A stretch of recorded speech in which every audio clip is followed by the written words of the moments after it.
After those incredibly powerful talks, we now have some time for questions and comments from the audience. Nancy will be going with a microphone, and I see she's chosen Bob to make the first, ask the first question. So Bob Lifton, please. I want to make just a brief statement and then ask a question. I'm delighted to be here. I've been comparing nuclear and climate threats, and I'm happy to say, and I'm reflecting what speakers have said, we are in the middle of a great climate swerve. That's a change in consciousness, a realization, and of the creation of formed awareness of what climate is all about and how it threatens us. That is a shift, and it's enormously important. What we're challenging here is what I call climate normality. Just as with nuclear normality, they tried to convince us, some of the convincers coming from the same university, that it was healthy-minded to stockpile nuclear weapons and to be ready for nuclear war and to survive nuclear war, all of which was fantasy. Same kind of normalization goes on with climate. And we suffer from bureaucratic normality here at Harvard, the inability to step out of what has been a kind of bureaucratic process in ordinary, normal behavior. And finally, I think, and this is been touched upon by all these wonderful speakers today, there is a greater sense of what can be called species consciousness. We're in this together. We used to say in the doctors' movement, there'd be either a Soviet or an American doctor who'd get up and give a toast and say, I toast you, your health, that of your leaders, and that of your people, because if you die, I die. If you survive, I survive.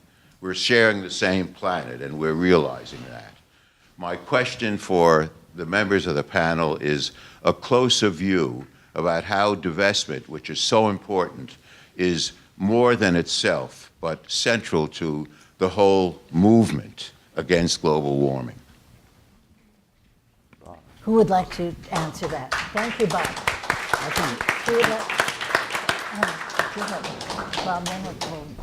Can I speak from here?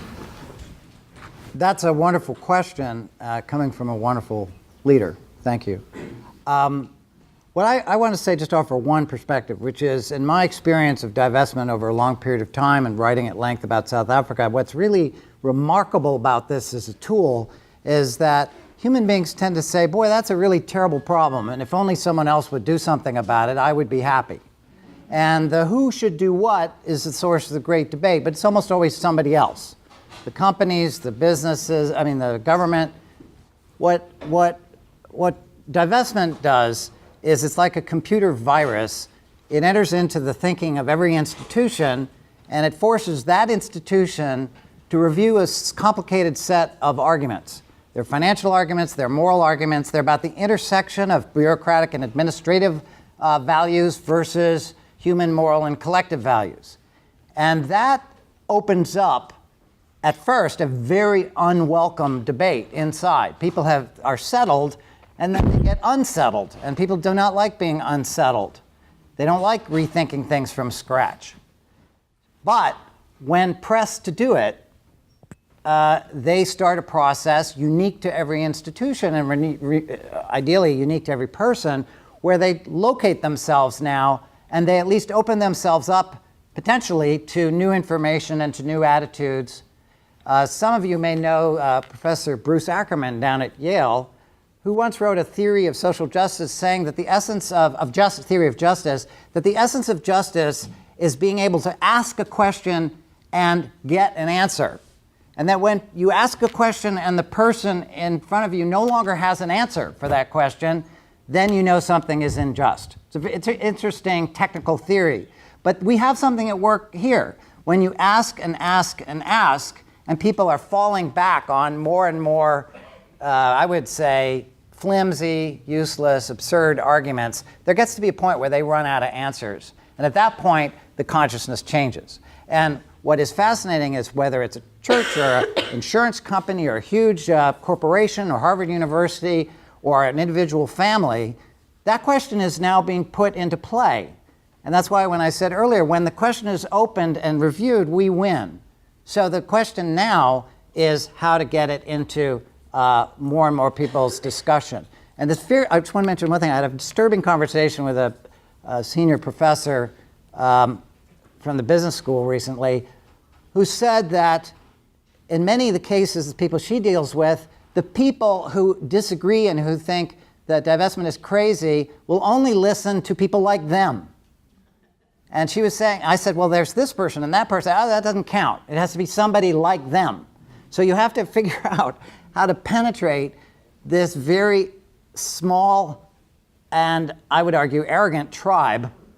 And they have to have someone inside say, no, I disagree, here's what I view, and that's rare. But that provides us a roadmap for a strategy. And if implemented, it provides a mechanism for the transformation of people's thinking, and then ultimately of institutional thinking, and then ideally of political thinking, and then national action. Great, thank you. Others?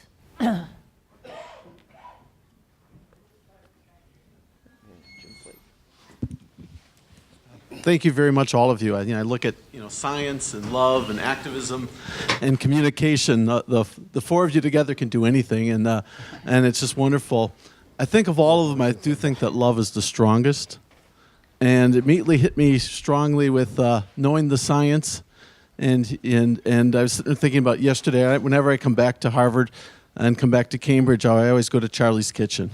And I love Charlie's Kitchen, and I can just see it being underwater really affects me deeply. And the thing about this too, I look around the room and meet different people, et cetera. With 300, we don't have 300,000 alumni here right now, and we don't have.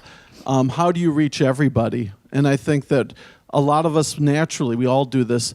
We take something and then we attach all our other value systems to it, and what you have people react to is those other value systems. So I think you really. I think we have to get to the heart of what people love and keep it very, very focused. Otherwise, we won't enlarge the group much. So, Jim, the question directly to you is, what is Harvard's plans about being underwater? And what are they doing? Because I remember when they were trying to raise money, coming to me and say, we want X amount of money, part of their big building plan was all about exactly that. So have they now forgotten that? Well, I would characterize the reaction as some elements of Harvard planning are looking at how to deal with this, but really within the context of Alston itself.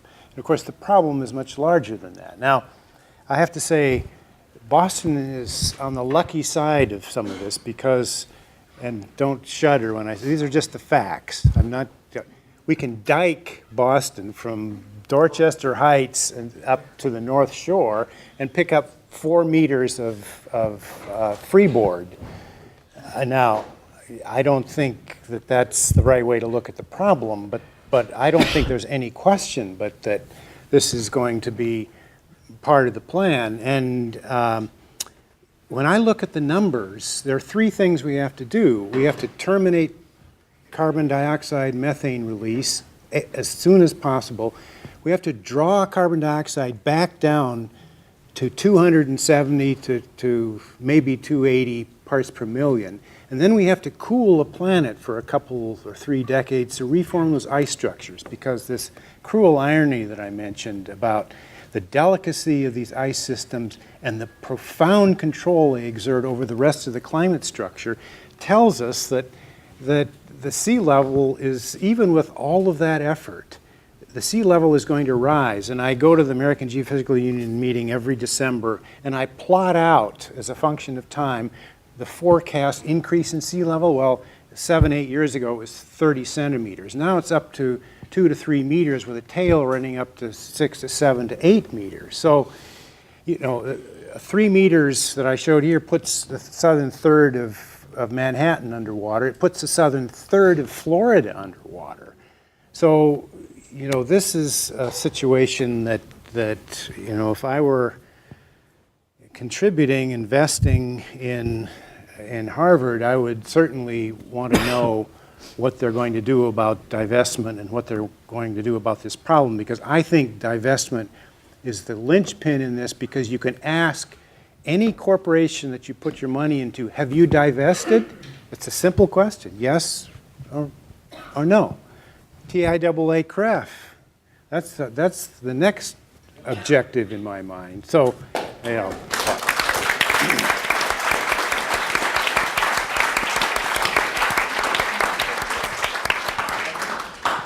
No, I just wish that we could have Professor Brother Jim Anderson's lecture put on a special evening news for 1 hour for the nation to hear.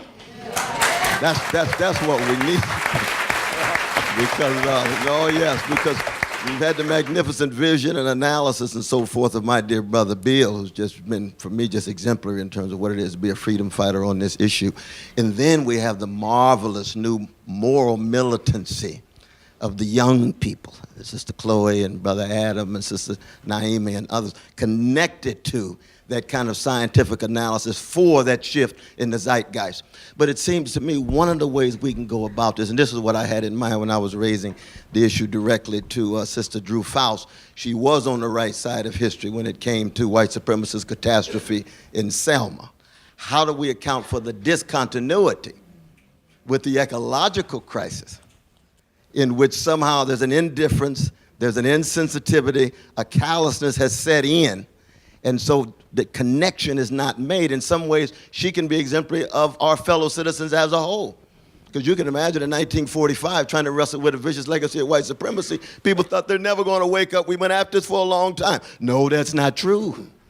No, that's not true. Somehow we have to engage in imminent critique, something we know they're already committed to, and then show the discrepancy. Brother Michael Walls has talked about this in terms of connected critic on the inside, while pressure is brought on the outside, and then we have a coalescing of all of us who are concerned about arbitrary police power, Ferguson, arbitrary corporate power, arbitrary homophobic power, arbitrary anti-Jewish hatred power, or anti-Arab, and so forth and so on. So lo and behold, we get this universalistic wave of a moral awakening with some political consequences. And at that point, we then have your lecture, and we're on to something.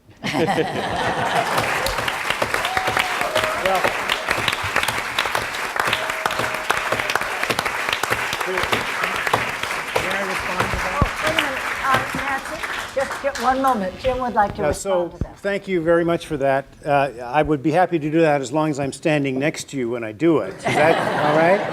And I have one story that was quite telling, and that is when I started this, my commitment is to take freshman physics and chemistry and convert it from flunk-out courses into inclusionary courses that draw people in, because physics and chemistry are the only two pursuits that try to flunk people out in their freshman year.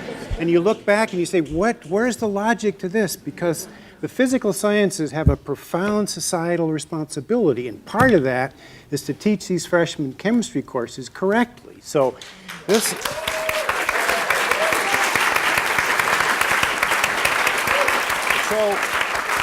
So this is what started the course that I'm so proud that Chloe took. She took it as a freshman, and only the bravest take this course, because we start at the top. But I realized immediately that I had to write the textbook for this, because you can't have multiple sources for freshmen. You like it now, but they don't like it then. So I've ruined my wife's life for the past 4 years writing this. But I think that part of the story on Drew Faust was in the first time I taught this, a whole group went over to talk to her about climate change. And 3 minutes after they got out of her office, they were in my office fuming. They said, we explained the whole thing to her, and you know what she said? I'm going to buy a Prius. And they were, yeah. And I said, well, I can understand. I mean, I actually own an electric car, not just a hybrid. But the point was that was their response to this when they laid the whole case out. And I thought, boy, you know, they were right to have steam pouring out of both ears. And that story, you know, that was a shock. So I think, you know, I completely agree with Chloe. You know, we've got to be understanding. We've got to we've got to form bridges. We don't want to break things apart. We don't want to inject anger. My conclusion is that she understood the civil rights. She's a Civil War historian, but she doesn't understand climate. And scientists have a huge amount at fault for this, because global warming is the term that's applied. That's the most pathetic, degenerate term that could ever be applied to this problem, because 70% of the Earth's surface is ocean that's 3,500 meters deep. It has massive heat capacity, so the temperature never changes. The heat, the first law of thermodynamics, puts heat into the subsystems of the climate. That's where the irreversible change comes from.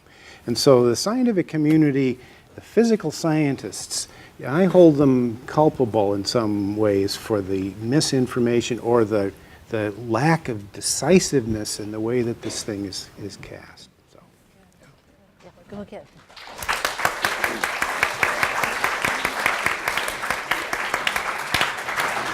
Chloe would like to make a quick comment. I really too, don't if you have don't- any if you connection don't to mind holding out Harvard. for a minute, do you think?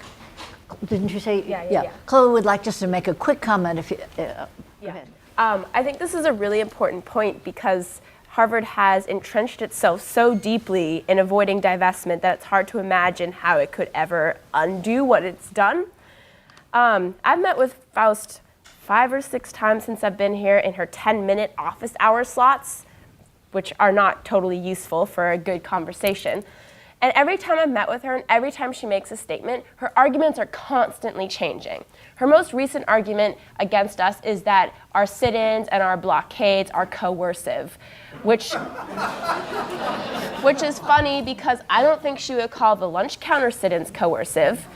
So, I think that her inconsistency in argument points to the fact that there's something else going on here.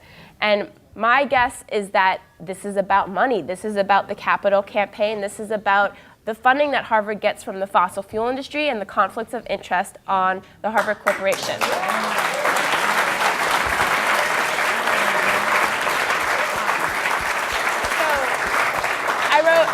I wrote this article.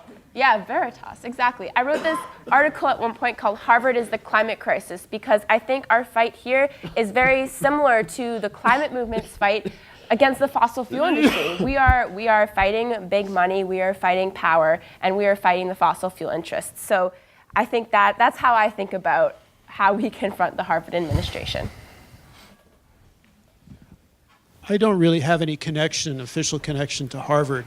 What I do is I look at what's happening at Harvard, MIT, other colleges and universities, and in the community on energy, mostly free events.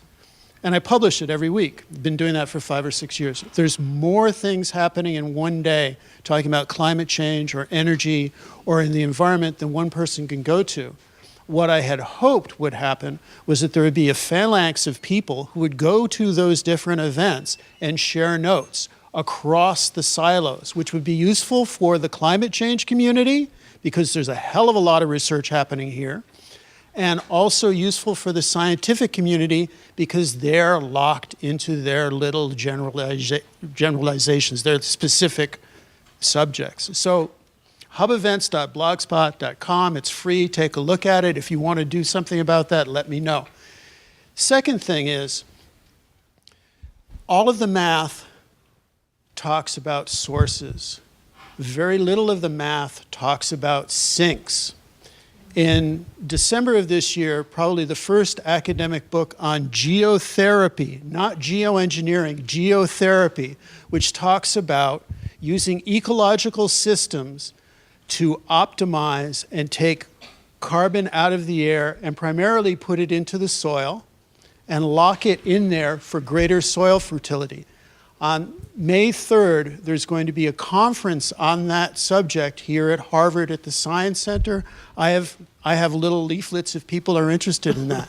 So there's a lot of things that people can do, gathering the information to get the fuel for the arguments for divestment, and to begin to talk about solutions that go beyond reducing the sources, but building up the sinks.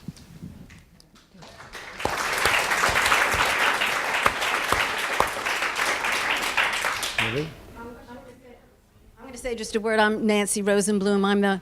I have the burden of being the Clark Professor of Ethics in Politics and Government. And so of course I had to join the movement.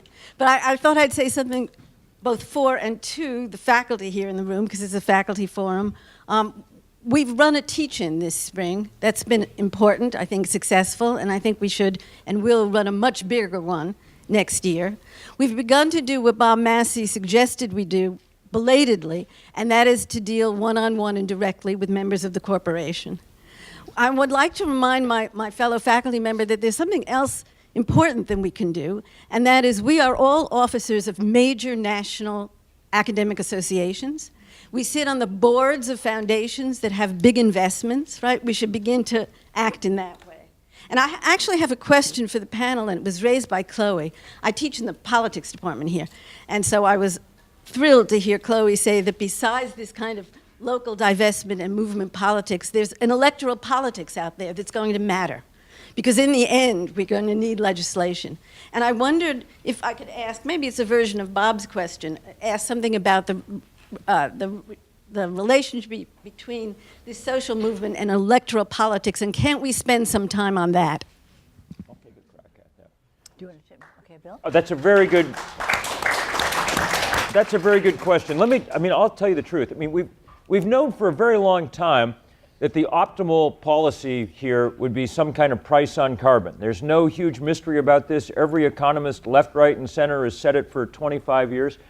But we're nowhere near getting it. And truth be told, the odds of getting it through Congress anytime very soon are fairly limited, barring a big shift in the zeitgeist. And I want to go back to that word for a minute, because my sense of how movements on this scale work is less about winning particular electoral battles that get you where you need to go, and more about winning the battle for the zeitgeist, at which point, sort of the paradigmatic example at the moment is what happened with gay marriage. At a certain point, it became so obvious, we had changed the culture around this enough, so much so that you didn't have to go elect a new governor of Indiana. The right-wing governor of Indiana was all but ready to get gay married to someone in order to keep, every business in his state from leaving, okay?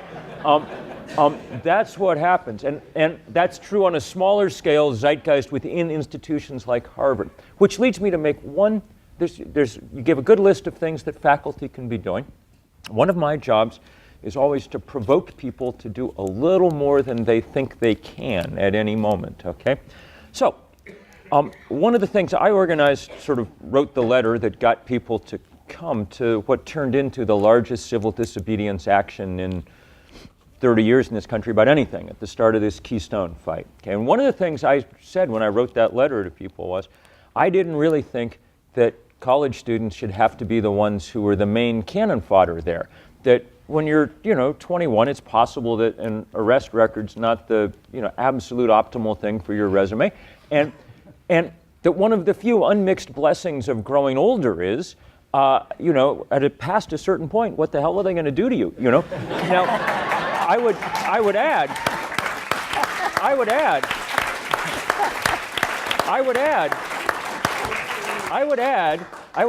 that this is an argument that goes triple for people with tenure. You've been given an absolute cloak of invincibility. You are in our world, you are the closest thing to superheroes that nothing can touch you, okay, in that sense. I would guess that 10 members of the faculty doing something like what students did in the last week, if they were the right 10 members of faculty and they did it in the right spirit and the right way, would have a seismic effect on this campus, would help move its zeitgeist a little further along. Just something to think about.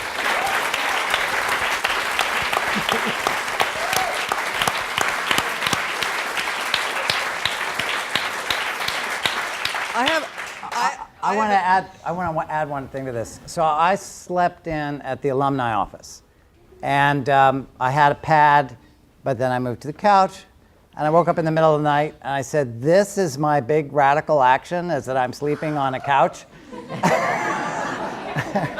And I thought, I thought this was pretty bold. I was going to go in there, maybe I end up the jail, maybe not. And I thought, really, this is kind of lame. So, I'm ready to think of some beyond the couch steps. At home, we don't make him sleep on the couch. I was struck by something Chloe said. Excuse me? Okay. And I know Harvey was up too. I just wanted to follow up on something Chloe said, because this has been very focused on the endowment, but it seems to me that maybe the next investigation is what, in terms of capital, is linking to the capital campaign, and who is being solicited in the capital campaign who Faust is unwilling to offend. And is that really what the issue is? Because we all know the portfolio will survive without fossil fuels, but maybe the Alston expansion won't survive without the Kochs or whoever it is who she's going after. So I think a little research about that would be in order.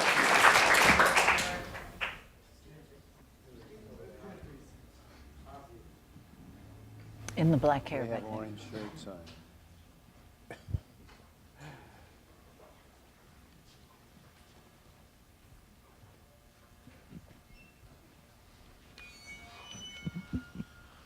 Hi, everyone. My question is two-part. One is, what if Drew Faust today told you that all your demands were met? What would be the next step? I'm interested what the movement's plan is, and then also, given that it seems unlikely that it's going to happen today, what's the plan for beyond this week? Well, the first thing that would happen is we'd have a massive party.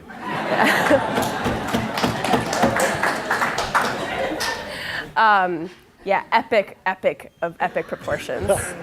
Go down in Harvard history.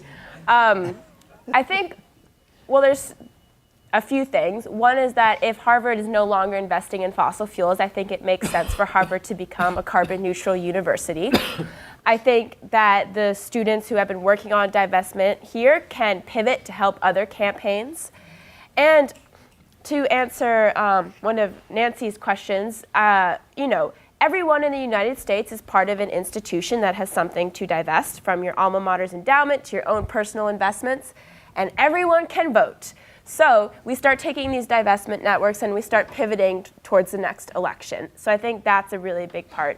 But given that Harvard will definitely not divest today, we keep building power. What we saw this week is that we have a massive movement. I'm sorry, I have a cold from sleeping outside and studying for my thesis defense.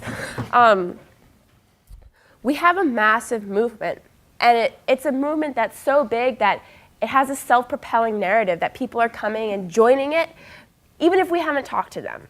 And that's a sign that we can keep doing direct action, that we can keep shutting down this university, that we can keep encircling the university with our hands and our love and our social solidarity. So that's what we will keep doing. Are you a Harvard student? Yes. You should join us.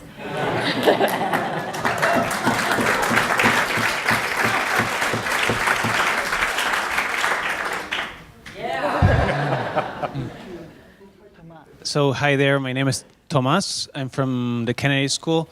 First, I just want to endorse that brilliant idea of having faculty do civil disobedience. That would be really, really a game changer. And then my question is a practical one. It's sort of an idea, but I'm not sure if it's a good idea or not. Does it make sense to petition each school to divest? I mean, this is sort of a technical question. I don't know if it's better to just focus on the university and the Harvard Corporation, or if each school has its endowment and it makes sense or not. Well, I would just say, at the very least, it certainly makes sense to be making a set of arguments in each, Bob kind of alluded to this, in each school that makes it clear what everybody has, what part, like at the public health school, there's a whole set of arguments that make enormous sense. At the divinity school, I mean, we need to, I mean, I'm amazed that, I mean, everybody in the divinity school should be over here, you know, helping out. There's a whole set of arguments that make sense there, and out of a whole, at the law school, as Bob said, there's an and at the business school where clean tech is clearly the coming thing, and so on and so forth down the list. It certainly makes sense to be making arguments in each of these places. The endowment, if that's the, you know, to the extent that that's the goal, is pretty centrally managed for the whole university. But yeah, we got to get those arguments, we got to get people making those arguments in each of those nucleuses and bringing them and their faculties along in a big way. Because there's a good argument in every discipline represented at every graduate school for just this step. That's a really smart point. Can I add, just there's a tradition at Harvard among the different schools, you may have heard of this phrase, of every tub on its own bottom. And that means that the deans have to go and raise the money for their schools. And I don't quite know how the income distribution is managed because the business school makes $1 gazillion and the divinity school makes less. But I know that the business school keeps a lot of its money. So it may be managed centrally, but some of it has business school tag on it. And that's an interesting strategy. In the slide about that included the educational imperative of something that's been really bothering me all week, skipping classes that I love and not doing work that I would love to be able to do, because I'm beginning to feel like I'm not here to be educated so much as to purchase something from a corrupt corporation.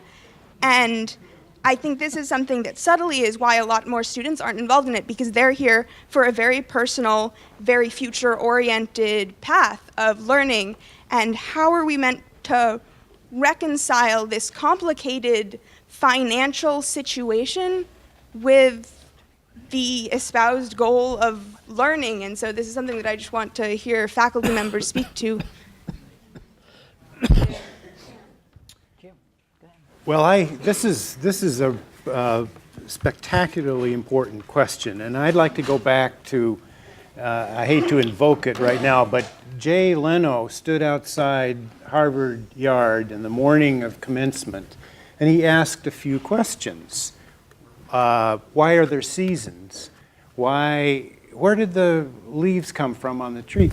Only 20% of Harvard freshmen could answer those questions that were absolutely crucial. And of course, that triggered a massive amount of research on exactly this question. And the educational imperative now is that the curriculum does not teach students at Harvard what they need to know to function in a proactive way when they walk out with their diploma on commencement morning. And that is a profound failure of the university, because we've also, in analyzing this, we realize that if you screw it up in the freshman year, you never recover, because those people who came in loving science or the relationship between science and society, they took freshman physics or freshman chemistry, and now they're in Irish poetry.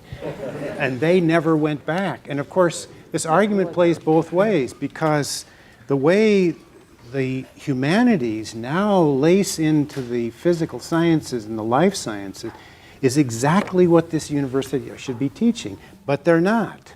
They're separated courses, and they simply fail those students for the very reason that you mentioned. And if the curriculum, in fact, dealt with that breadth and that interlacing aspect of this, which is crucial for the future, we'd have a very different university, and you wouldn't be faced to the degree you are with this conundrum.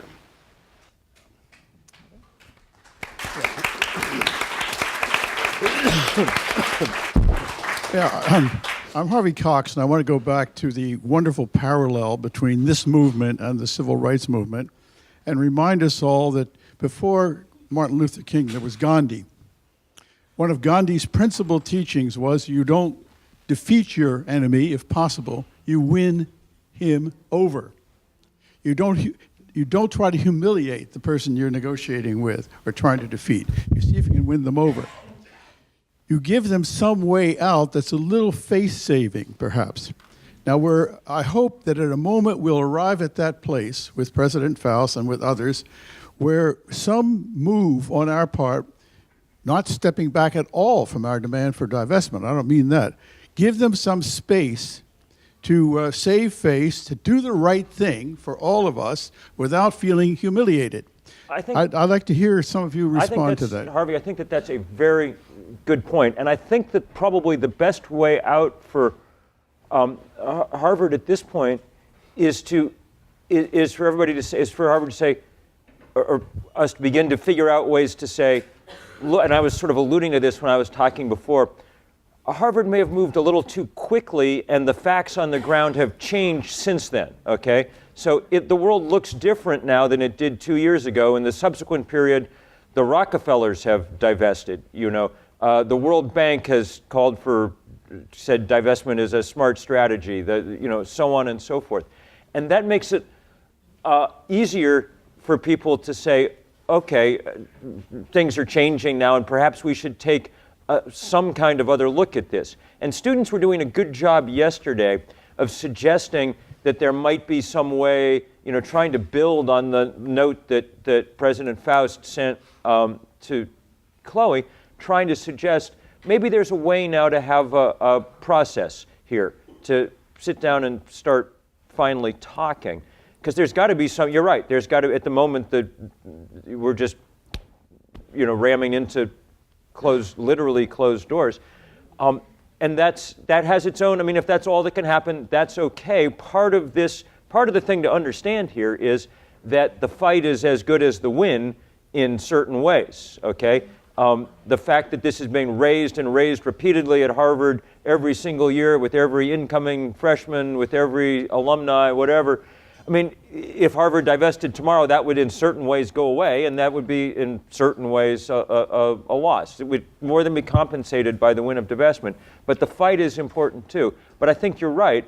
And I noticed that, I think that, as I was saying, that there are people in this community trying to open those doors. I think it was significant that Rebecca Henderson said on Monday at Sanders Theater that she thought coal divestment was a good idea, and so on and so forth. So there's possibility because of what students have done that they are opening a few doors, and people should, and especially people who are sort of senior around this community, should be keeping their eyes open for where those doors might be and trying to open them a little wider. Students are really doing their work well, though they could be expanding the number of students involved, and I think they will be as a result of this last week. They've done their job really well in thinking through how to proceed, and now they need some people with them, both faculty and alumni. And I think one of the things that we should be clear that happened this week that's really important is anybody paying attention now knows that this is not going to go away. Okay, that there's going to be a continuing pressure here, and that knowledge, that fact should change the dynamic to one degree or another, one would think. So.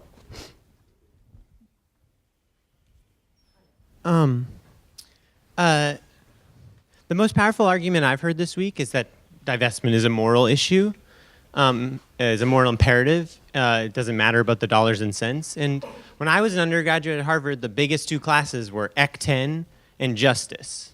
And so I wonder, I appreciate the strategy not to alienate the faculty, the student body, but I wonder if we're going to stop business as usual, when does that strategy include disrupting the school, the education that's going on, going into those classes, those huge lecture courses? And I mean, I don't know the tactics, of course, I don't know, but I just mean, like, when would just stopping business as usual extend to, Ec 10 injustice?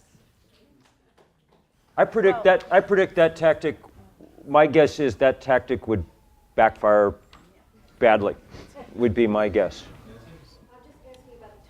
I think we should go till 4:10. We started 10 minutes late. I think we can go to 10 minutes late. Thank you. My name is Tony Cortese, and thank you, Bob, for recognizing me before.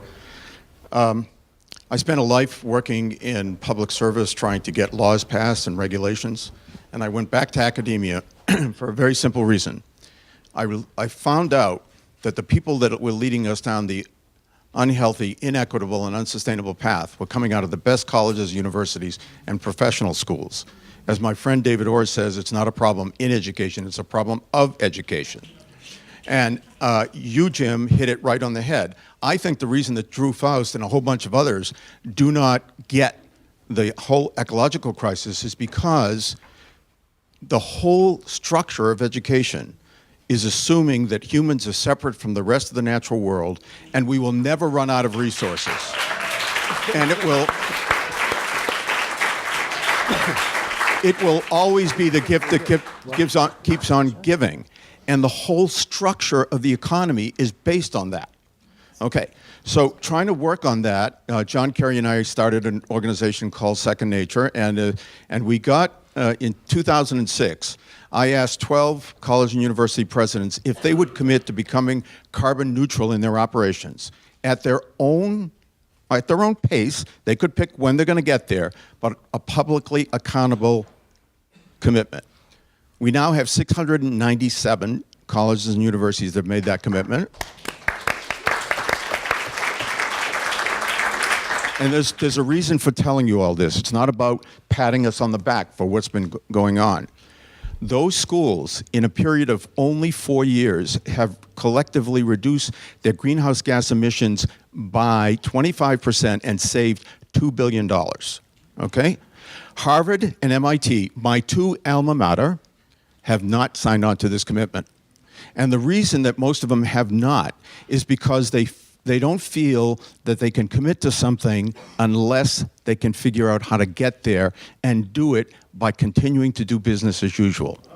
Whereas the point of all these schools that made this commitment, most of them don't know how to get there, but they're making the commitment because it's what is scientifically necessary and because higher education needs to be a model for the rest of society.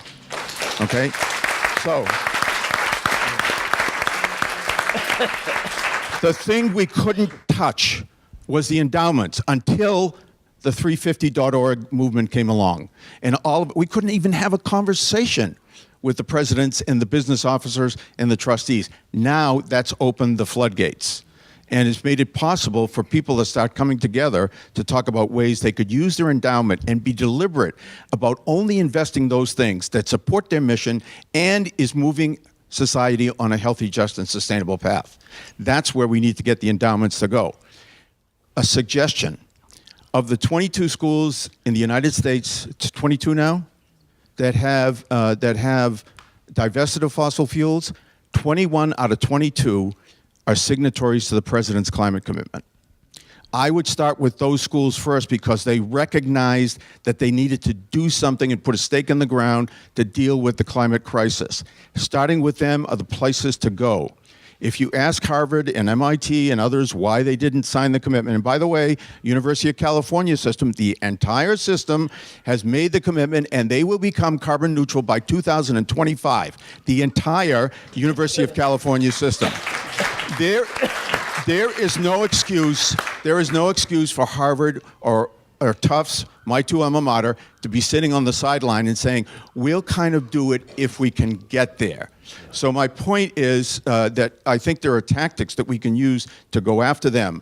But it really is about, society looks to higher education to solve the problems, to identify the problems, to solve the problems, and to model the behavior that we want the rest of society to do. If we don't model it, how the hell are we going to expect anybody else to do it? That's why this movement is so critically important. Thank you very much. Thank you.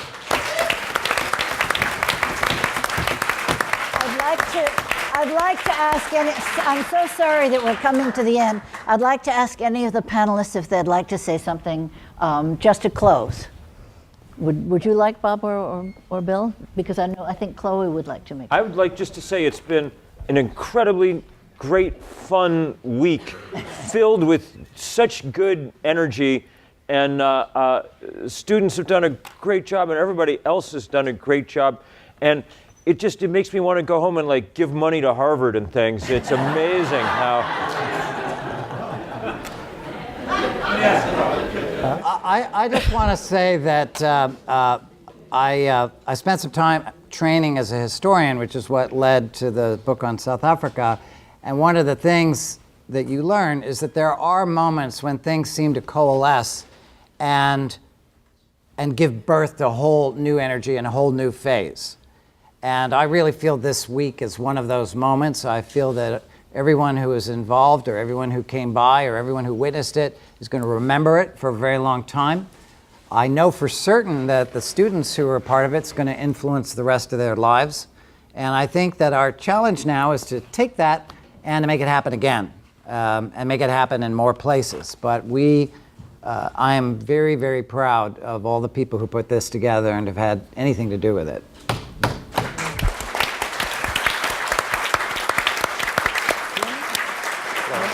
Well, you go ahead and then I'll. I just wanted to say that oh my God.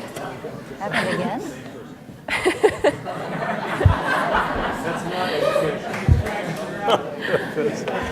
You only get to do that once.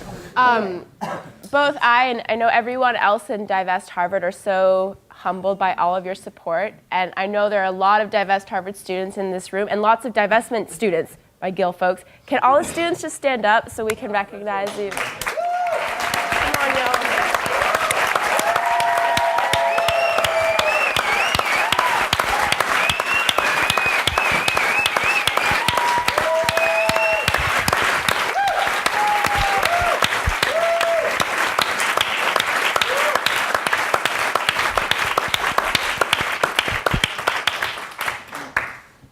So I'll just finish off by saying how proud I am of the students here. This is profoundly compelling to me. And every day I have my nose stuffed in the bad news that but the good news is right here in this room. And Chloe, I think you've just done a spectacular job. Everybody else has too.